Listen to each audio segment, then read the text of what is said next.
Alors, mes chers collègues, on va pouvoir reprendre nos travaux. Donc, la séance est reprise. L'ordre du jour appelle la discussion du projet de loi spécial prévu par l'article 45 de la loi organique du 1er août 2001 relative aux lois de finances. La parole est à Monsieur Roland Lescure, ministre de l'Économie, des Finances, de la Souveraineté industrielle, énergétique et numérique.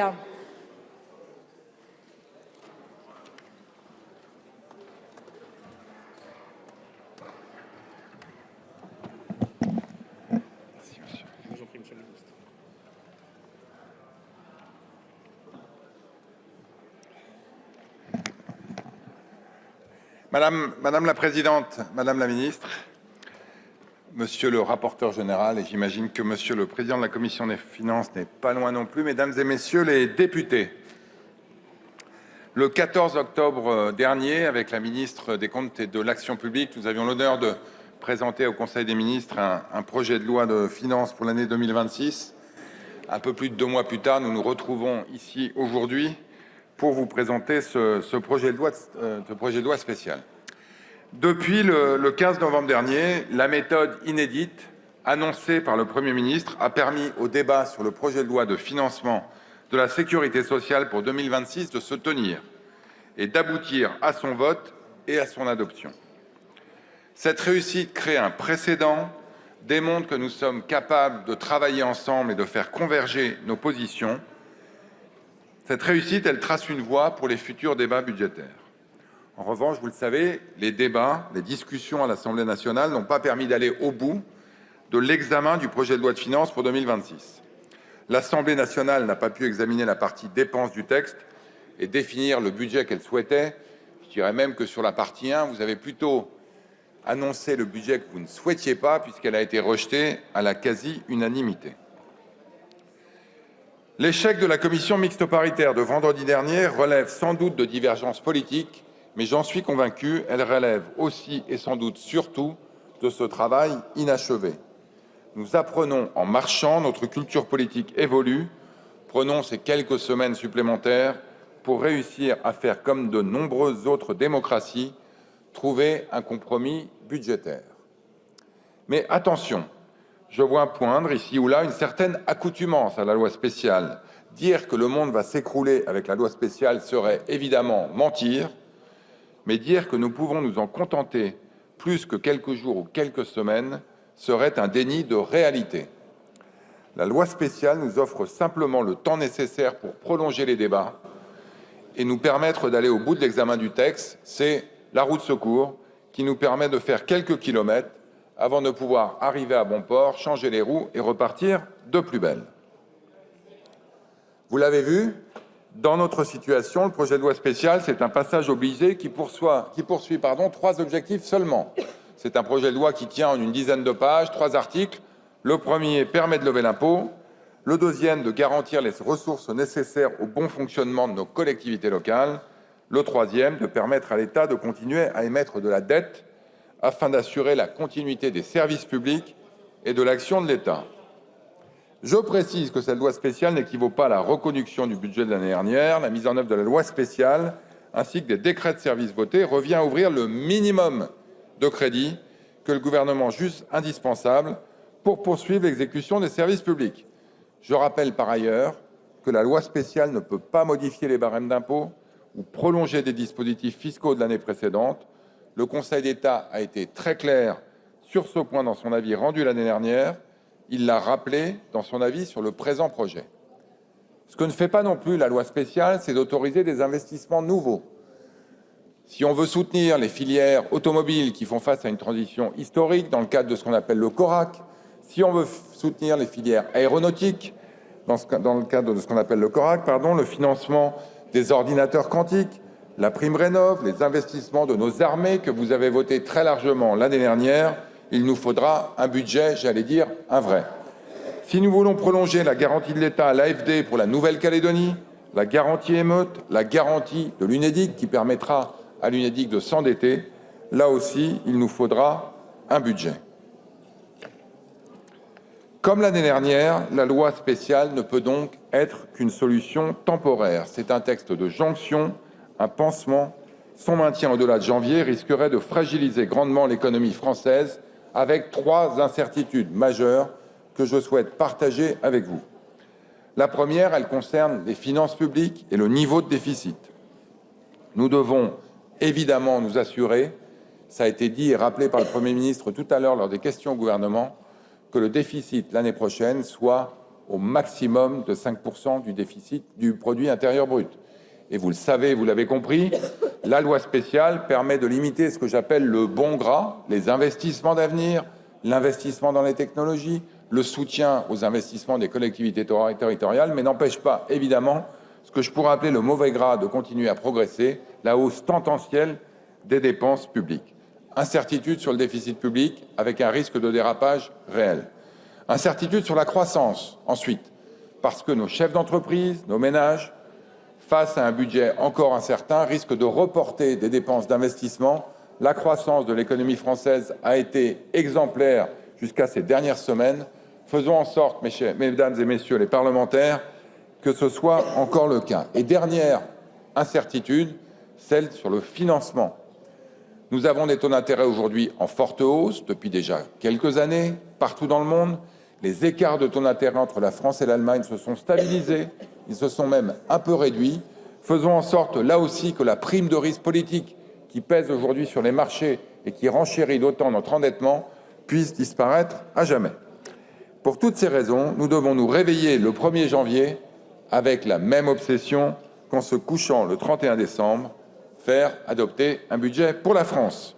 Il nous revient, il vous revient à présent de finaliser rapidement vos travaux.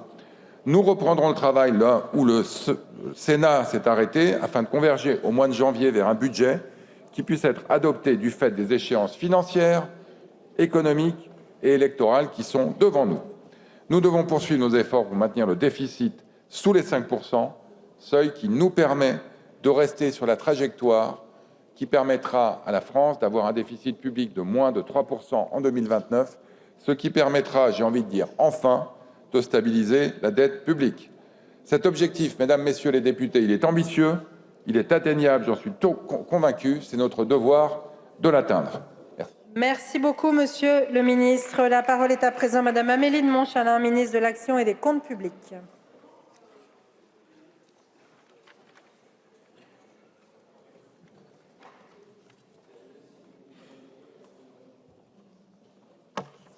Madame la Présidente, Monsieur le Président de la Commission des Finances, Monsieur le Rapporteur général, Monsieur le Ministre, Messieurs les ministres d'ailleurs, cher Laurent, cher Roland. Mesdames et Messieurs les députés, nous voilà donc ici car la commission mixte paritaire qui s'était réunie vendredi dernier pour débattre du projet de loi de finances 2026 ne s'est pas avérée conclusive. Nous en prenons donc acte et nous vous présentons aujourd'hui un projet de loi spécial pour nous donner collectivement quelques jours supplémentaires pour donner au plus vite un budget à la France, car c'est une nécessité vitale pour notre pays. J'ai déjà eu l'occasion de le dire, le Premier ministre vient de nous le dire pendant les questions au gouvernement, la loi spéciale n'est pas un budget, ce n'est pas un choix politique, c'est plutôt même un non-choix, et c'est un non-choix que notre pays ne peut pas se permettre. C'est un service minimum qui a été pensé dans le cadre d'un processus budgétaire à l'arrêt, et c'est un service minimum qui ne répond ni aux urgences ni aux exigences des Français. Mais ce service minimum correspond à des risques maximums. Monsieur le Président Coquerel, encore hier, vous m'avez demandé en commission des finances de cesser, je vous cite, de dramatiser la loi spéciale. Mais je ne la dramatise pas, je présente simplement ici, devant vous, la représentation nationale, ce que nous encourons et ce que nous avons déjà subi au début de l'année 2025 en toute transparence. La loi spéciale, ce n'est pas le chaos, et c'est précisément pour éviter la crise que le gouvernement présente aujourd'hui cette loi. Mais cette loi ne résout rien, car sans budget, nous prenons le risque de ne pas pouvoir répondre aux urgences des Français, nous prenons le risque de ne pas pouvoir investir, et nous prenons le risque de laisser le pays immobile. Vous le savez, un service minimum n'a de sens que s'il est court dans le temps. Et le provisoire qui dure, c'est l'image de la politique qui hérisse nos compatriotes. Il serait indigne d'un grand pays comme la France que nous en restions là. La loi spéciale, mon collègue Roland Lescure vous l'a dit, ne comporte que 3 articles. Un qui permet de prélever les impôts existants, Un qui porte la reconduction des prélèvements sur recettes de l'État au profit des collectivités territoriales dans les conditions prévues dans la loi de finances initiale de 2025, et un autre qui autorise les opérations d'emprunt et de gestion de la dette et de notre trésorerie de l'État. En un mot, c'est le strict minimum et c'est le service de la dette plutôt que le service de nos services publics et des Français. Cette situation aura donc des conséquences très concrètes et perceptibles dès le 1er janvier pour les administrations, pour les entreprises et pour les Français. Là aussi, je ne dramatise pas, mais je vous dois transparence. Transparence d'abord sur le fait que les investissements nouveaux seront à l'arrêt. Cela aura des conséquences notamment pour le ministère des Armées, qui ne pourra pas passer de nouvelles commandes, pourtant cruciales dans le climat de montée des tensions géopolitiques que nous connaissons. Également, un arrêt des investissements nouveaux prévus au ministère de la Justice et au ministère de l'Intérieur. Bien sûr, en revanche, et je veux ici rassurer l'ensemble des entreprises et des Français, nous continuerons à honorer et à payer les engagements passés. Je pense notamment au futur porte-avions qui pourra évidemment voir les engagements passés tenus. Deuxième conséquence, c'est la suspension des dépenses discrétionnaires. L'ensemble des aides qui ne sont pas des dispositifs dits de guichet ne pourront plus être versées par l'État et par les opérateurs. Je précise néanmoins que là aussi, les engagements déjà pris, les dossiers déposés déjà validés, en particulier pour MaPrimeRénov', seront bien payés. Et puis, troisième conséquence, c'est le gel des recrutements publics, en particulier les 4 000 nouveaux postes prévus dans les ministères régaliens et les 8 800 nouveaux recrutements du ministère de l'Éducation nationale pour mettre en œuvre la réforme de la formation des enseignants. Et je veux ici saluer Madame la Première ministre, Elisabeth Borne, qui a porté cette réforme, on le sait, avec beaucoup de conviction. Je veux rappeler enfin ici que la loi spéciale et les services votés ne permettront pas de faire des économies sur les finances publiques. Aucune réforme structurelle ne peut être mise en œuvre en l'absence de budget et l'impact sur les recettes de l'État serait donc négatif. La seule manière de réduire durablement le déficit, c'est d'avoir un budget et de le respecter à la lettre avec des objectifs clairs, assumés et contrôlés. Et c'est ainsi que le compromis trouvé en commission mixte paritaire en février 2025, fixant une cible de déficit à 5,4%, a été soutenu par vous, membres de la représentation nationale, et exécuté, comme on dit, mis en œuvre par nous, membres du gouvernement. Alors oui, nous éviterons le désordre, bien sûr. Oui, nous répondrons aux urgences absolues. Oui, nous continuerons à soutenir les agriculteurs qui sont aujourd'hui, on le sait, très engagés et très menacés par cette nouvelle épidémie de dermatose contagieuse. Et nous les soutiendrons par les vaccins pris en charge, nous les soutiendrons par les indemnités d'abattage prises en charge, nous les soutiendrons avec un fonds d'urgence. Mais vous voyez bien que nous ne pouvons pas nous contenter de gérer l'année 2026 en ne gérant que les urgences. Mesdames et messieurs les députés, comme je le disais tout à l'heure, il ne peut y avoir ni de trêve ni de grève du compromis. La trêve de Noël ne peut être une trêve de la responsabilité, car chaque jour de loi spéciale sera, en 2026, un jour de trop. Le chemin de compromis qui a été trouvé tant sur le projet de loi de finances de fin de gestion que sur le projet de loi de financement de la sécurité sociale est un chemin qui, je le sais, peut également être trouvé sur ce projet de loi de finances. Nous en avons l'ardente obligation. Et vous savez que vous trouverez le gouvernement, le Premier ministre, Roland Lescure, l'ensemble des ministres et moi-même disponibles dans les jours qui viennent, dans les heures qui viennent, dans les semaines qui viennent, pour que nous ne nous contentions pas d'un service minimum, mais bien d'un service maximum pour les Français qui vous ont élus et qui attendent un gouvernement à l'action. C'est l'exigence de responsabilité, c'est une exigence de sérieux budgétaire, c'est enfin une exigence de respect. Respect pour les Français qui ne comprennent pas pourquoi, dans la vie, partout en France, nous savons nous mettre d'accord et pourquoi, ici à Paris, dans les hémicycles, il n'y aurait que désaccords et blocages. Par respect, je crois que nous pouvons y arriver et par respect, nous devons y arriver. Je vous remercie. Merci beaucoup, Madame la Ministre. La parole est à présent Monsieur Philippe Juvin, rapporteur général de la Commission des finances, de l'économie générale et du contrôle budgétaire.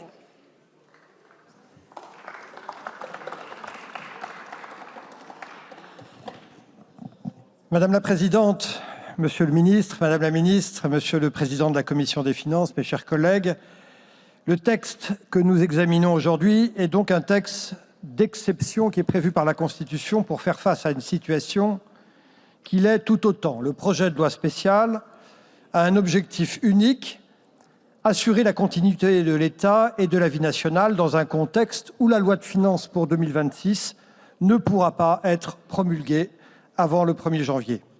Le cadre juridique est parfaitement balisé, l'article 47 de la Constitution, l'article 45 de la loi organique relative aux lois de finances. Lorsque la loi de finances ne peut être adoptée en temps utile, le gouvernement doit demander au Parlement l'autorisation de continuer à percevoir les impôts existants et d'ouvrir par décret les crédits strictement nécessaires, ce sont des mots importants, strictement nécessaires aux services votés, rien de plus. Il s'agit donc d'un mécanisme de sauvegarde dont la finalité est d'éviter toute paralysie de l'action publique. Les circonstances actuelles, vous les connaissez, elles sont connues de toutes, de tous. Elles résultent d'un enchaînement d'événements politiques qui ont rendu impossible l'adoption définitive du projet de loi de finances pour 2026 avant la fin de l'année. La nomination d'un nouveau Premier ministre en septembre, le dépôt retardé du projet de loi, le rejet de sa première partie à l'Assemblée nationale, après plus de 125 heures de débat en hémicycle, le désaccord persistant entre les deux chambres et la commission mixte paritaire, enfin non conclusive. Tout cela conduit à des délais constitutionnels qui sont incompatibles avec une promulgation avant le 31 décembre. Et donc, face à cette réalité, le recours à une loi spéciale s'imposait. Le texte comporte 3 articles. Le premier article, il autorise le gouvernement à continuer à percevoir, à compter du 1er janvier 2026, l'ensemble des ressources et impositions existantes, conformément au droit en vigueur. Il ne s'agit ni de créer un nouvel impôt, ni de modifier les règles fiscales, mais simplement de permettre à l'État de continuer à fonctionner dans l'attente du vote de la loi de finances. Il emporte également la reconduction des prélèvements sur recettes, notamment au profit de l'Union. Le deuxième article reconduit les prélèvements sur recettes au profit des collectivités territoriales, dans les mêmes conditions qu'en 2025. Il garantit la continuité financière des collectivités locales. Enfin, le troisième article, il autorise à recourir à l'emprunt. C'est une autorisation évidemment indispensable, puisque l'emprunt conditionne l'ouverture des crédits nécessaires aux services votés et au refinancement de la dette qui arrive à échéance. Concernant cette faculté d'emprunt, elle n'est évidemment pas neutre. Elle s'exerce dans un contexte où notre pays emprunte de plus en plus cher, où la confiance de nos partenaires pourrait se fragiliser, et d'autant plus que nous n'adopterions pas de loi spéciale, et où la charge de la dette réduit chaque année un peu plus nos marges de manœuvre budgétaires. Durant cette période transitoire, les règles applicables aux services votés seront strictes, vous le savez.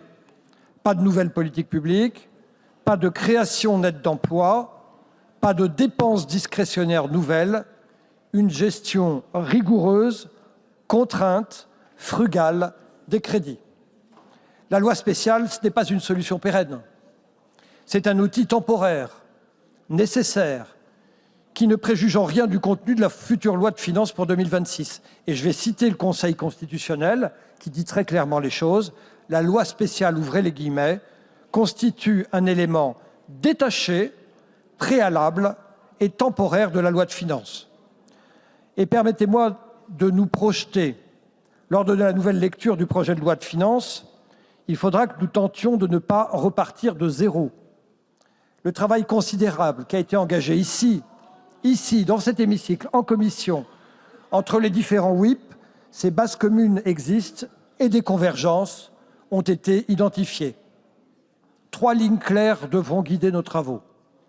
Avant tout, réduire le déficit, limiter la pression fiscale qui pèse sur les entreprises et les Français et maîtriser la dépense publique. Pour toutes ces raisons, parce que, oui, mes chers collègues, les nuages s'accumulent sur le monde avec des menaces.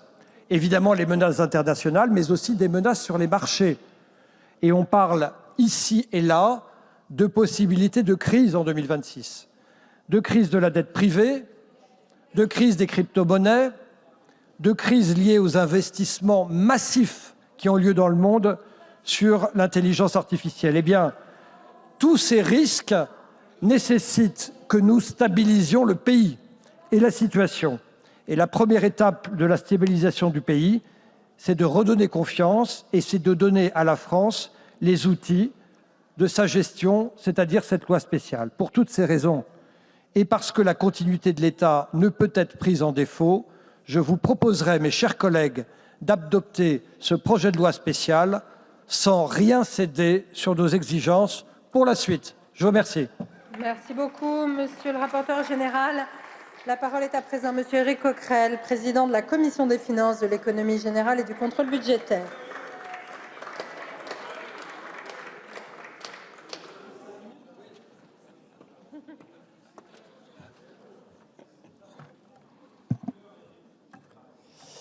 Bien, Madame la Présidente, Monsieur le Ministre, Madame la Ministre, Monsieur le rapporteur, chers collègues, comment en sommes-nous arrivés là? Le recours à la loi spéciale est rendu nécessaire par l'échec du CMP non conclusive qui traduit l'échec de votre gouvernement et de votre budget. Je ne le cacherai pas, il est heureux que ce budget ait échoué, que cela n'ait pas fonctionné, pour reprendre l'expression du Premier ministre lors des QAG, tant il était mauvais pour le pays qui souffre déjà de votre politique. Elle est aujourd'hui minoritaire et a été maintenue sous respiration artificielle par une partie de l'opposition qui a empêché la censure du gouvernement Bayrou, puis du vôtre, et empêché ainsi un retour salvateur aux urnes.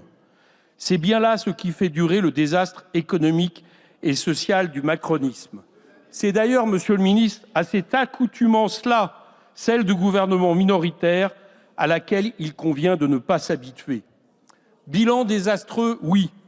Selon Eurostat, depuis 2017, la situation en France se dégrade d'une manière unique en Europe. Nous sommes devenus champions d'Europe de l'augmentation de la pauvreté, du nombre de ménages qui n'arrivent pas à joindre les deux bouts, des besoins de santé non satisfaits pour des raisons financières. Et depuis 2017, nous sommes sur le podium européen de l'augmentation du nombre de personnes vivant dans un logement insalubre ou une passoire thermique. En France, aujourd'hui, un riche vit 13 ans de plus qu'un pauvre, d'après les dernières données de l'INSEE, suite à un accroissement de cet écart depuis 2017. Et l'échec économique est cuisant.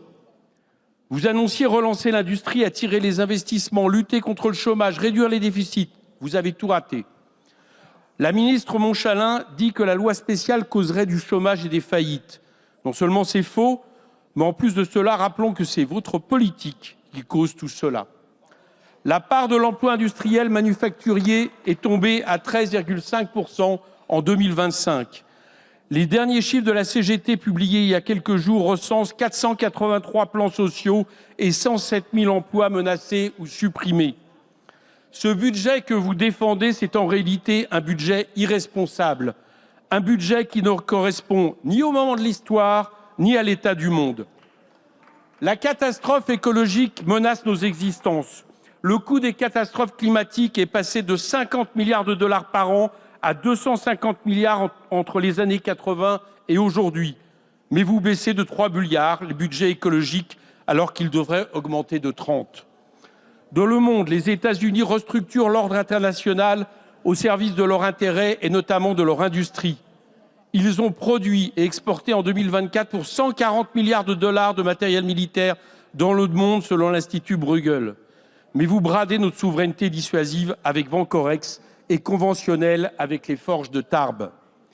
Et l'Allemagne va s'endetter de 512 milliards d'euros pour devenir la première armée conventionnelle en Europe. Ce n'est pas pour me rassurer.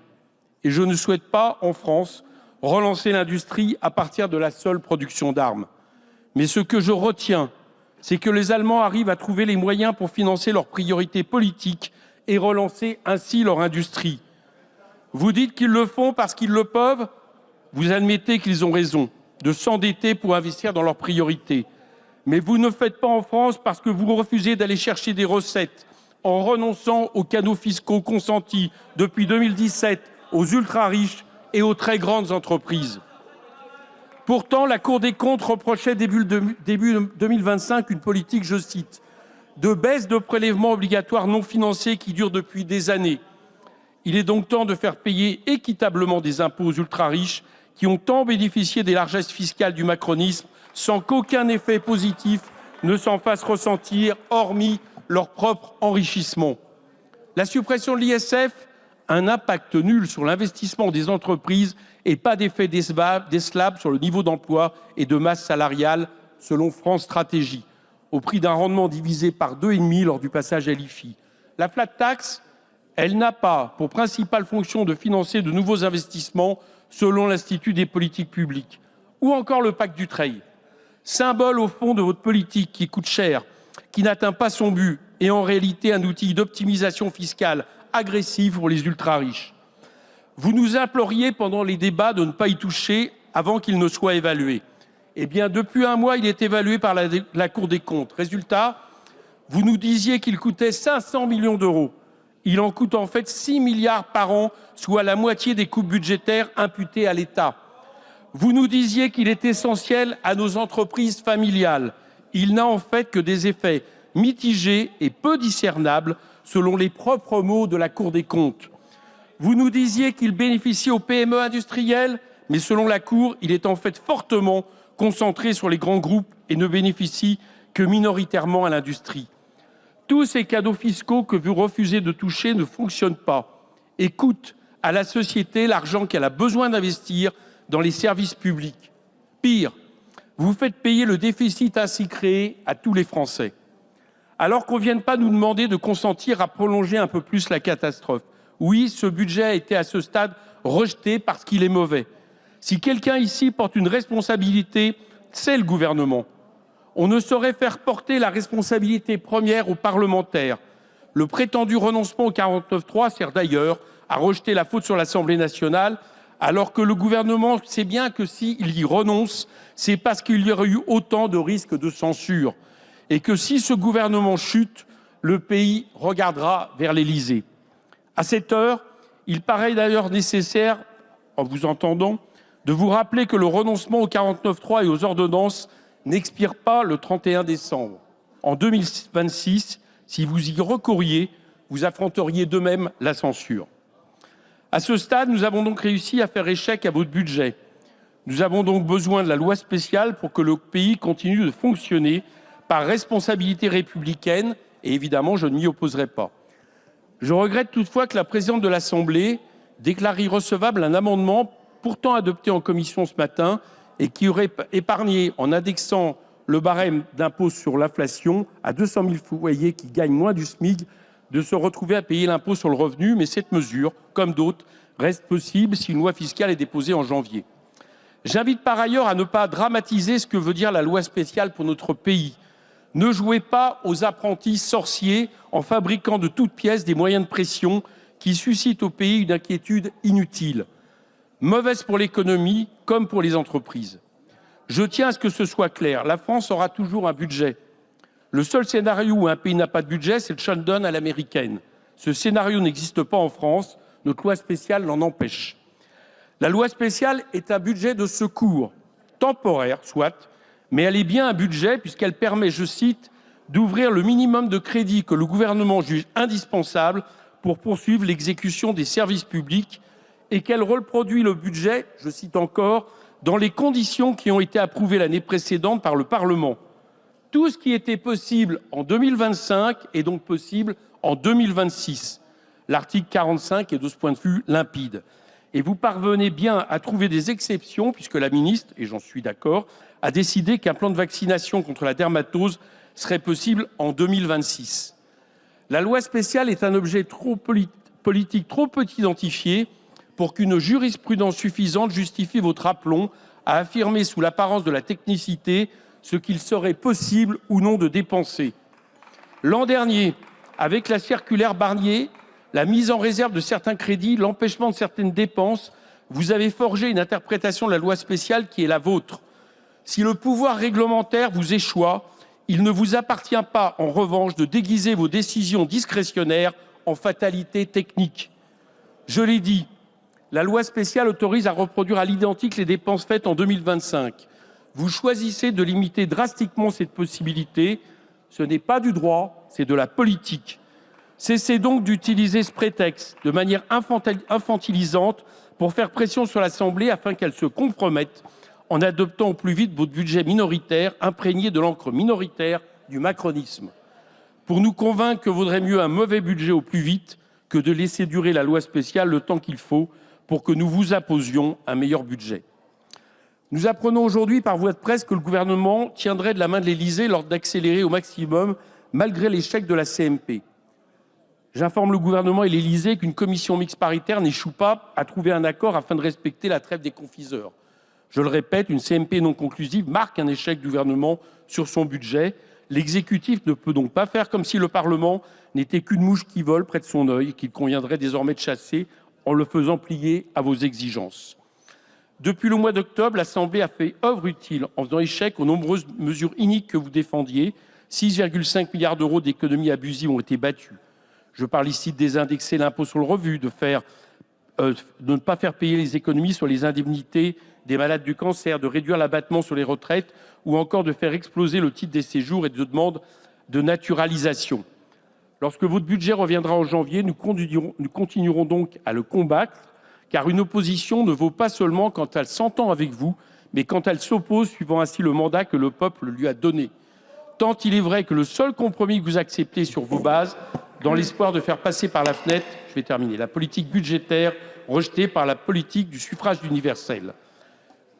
Vous l'avez compris, pour 2026, l'idée n'est pas d'édulcorer vos budgets, mais de défendre coûte que coûte les mesures qui sont nécessaires et vous faire reculer au maximum sur les vôtres, comme nous l'avons fait en 2025. Et pour cela, la population peut compter sur nous. Merci. Merci beaucoup, Monsieur le Président de Commission. Alors, nous allons maintenant aborder la discussion générale, 5 minutes par orateur. Et la parole est d'abord à Monsieur Jean-Paul Mattei pour le groupe démocrate.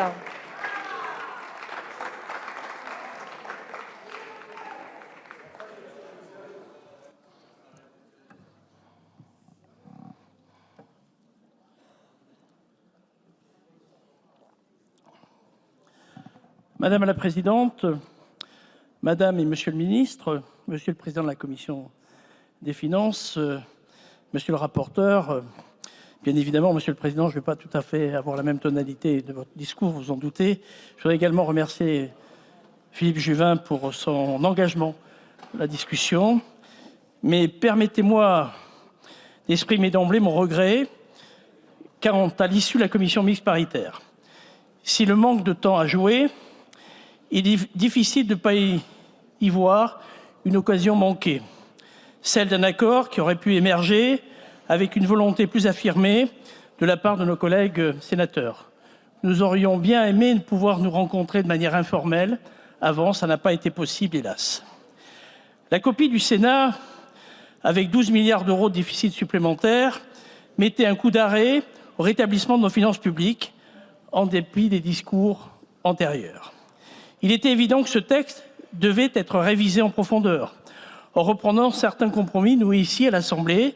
Oui, il y a eu un débat, qui a été un débat riche, et on a évoqué des sujets que vous évoquiez, Monsieur le Président, davantage de justice fiscale, mais aussi une responsabilité réelle dans la maîtrise des dépenses.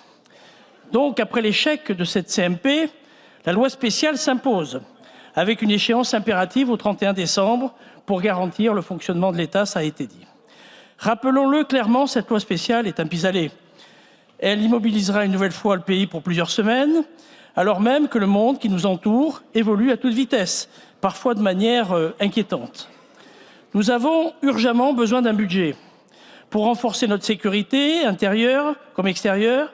Sur la défense, le narcotrafic, nous avons su trouver un consensus lors des dernières discussions, mais aussi pour investir, innover, préparer l'avenir. Notre groupe réaffirme que face à l'urgence, et si les blocages devaient persister, le recours à l'article 49.3 serait indispensable. Les conséquences d'une absence prolongée de budget seraient trop lourdes pour notre économie, nos services publics et nos concitoyens. Dans quelques jours, nous devrons reprendre le travail pour bâtir un budget ambitieux et pragmatique. À cet égard, je souhaite évoquer quelques priorités. Bien évidemment, Monsieur le Président de la Commission des Finances, je ne serai pas d'accord sur votre analyse, notamment sur le pacte Dutreil. Certes, on a un rapport de la Cour des comptes, mais on peut très bien ne pas partager complètement ses conclusions. Et je réaffirme ici que le pacte Dutreil est un outil très important pour la souveraineté de nos entreprises en France. Premièrement, nous devons nous appuyer sur une copie initiale du gouvernement, base solide et équilibrée, avec des mesures de justice fiscale, je vais en rappeler quelques-unes, la CDHR, la contribution des grandes entreprises, et puis il y avait un dispositif sur les holdings, l'article 3, les holdings patrimoniales, qui a été complètement dénaturé. J'aimerais bien qu'on puisse réhabiliter ce dispositif. Ensuite, tout en poursuivant l'effort de réduction des dépenses, nous devons assumer les priorités claires et être en dessous des 5%. Ce n'est pas frôler les 5%, c'est vraiment essayer d'être en dessous de 5%. Je vous rappelle que la copie initiale du gouvernement était à 4,7%. Donc, notre devoir de responsabilité est à la fois d'aller chercher des recettes complémentaires, mais avec mesure, et en même temps contrôler des dépenses qui peuvent être examinées. Chers collègues, ce budget doit comporter un message clair de justice pour que les efforts soient acceptés et compris par l'ensemble de nos concitoyens. Adopter une loi spéciale est un impératif immédiat. Construire un budget à la hauteur des attentes des Français en est un autre. C'est en poursuivant le dialogue engagé que nous pourrons y parvenir. Et je suis certain, monsieur le rapporteur, que les quelques jours qui nous restent après Noël, nous allons nous remettre au travail, réfléchir et essayer entre toutes les personnes de bonne volonté, trouver un compromis pour qu'on puisse atterrir début janvier pour donner un budget en responsabilité à notre pays. Je vous remercie. Merci beaucoup.